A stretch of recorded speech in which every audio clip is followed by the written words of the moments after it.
तेल की कीमतें, जो वैश्विक अर्थव्यवस्था के महत्वपूर्ण हिस्से को दर्शाती हैं, की जटिलता को समझने के लिए हमें उनकी निर्धारण प्रक्रिया का गहन अध्ययन करना होता है। सर्वप्रथम हमें वैश्विक मांग और आपूर्ति के महत्व को समझना चाहिए। जब दुनिया में तेल की मांग ऊंचाई पर होती है और आपूर्ति सीमित रहती है तो कीमतें आम तौर पर बढ़ जाती हैं। दूसरी ओर, अगर आपूर्ति में वृद्धि होती है और मांग घटती है तो कीमतें स्वाभाविक रूप से गिरने लगती हैं। अब बात करते हैं ओपेक का, जो कि तेल निर्यातक देशों का संगठन है। इसमें सऊदी अरब, इराक और कुवैत जैसे अरब देश शामिल हैं। ओपेक की योजना होती है कि वे अपने तेल उत्पादन को नियंत्रित करके कीमतों को स्थिर रखें। उदाहरण के लिए, जब तेल की कीमतें गिर रही होती हैं तो ओपेक उत्पादन में कटौती करता है ताकि बाजार में कीमतें फिर से बढ़ सकें। यदि कीमतें बढ़ती हैं तो वे उत्पादन बढ़ा सकते हैं, जिससे बाजार में संतुलन बनाए रखा जाता है।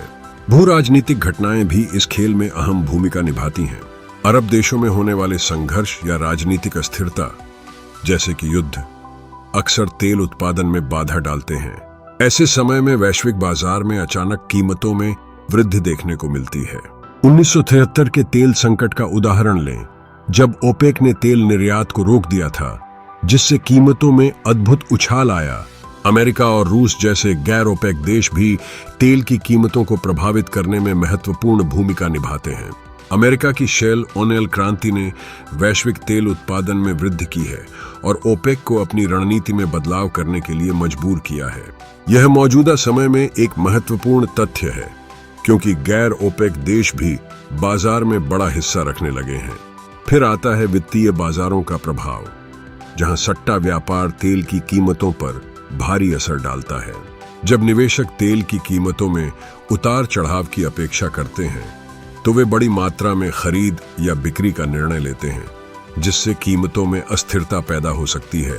इस प्रकार हम समझते हैं कि तेल की कीमतें एक जटिल संरचना का परिणाम है, जिसमें कई आर्थिक, राजनीतिक और वैश्विक कारक सम्मिलित होते हैं। इस प्रक्रिया को सभी दृष्टिकोणों से समझना अनिवार्य है, विशेषकर आज की वैश्विक अर्थव्यवस्था में।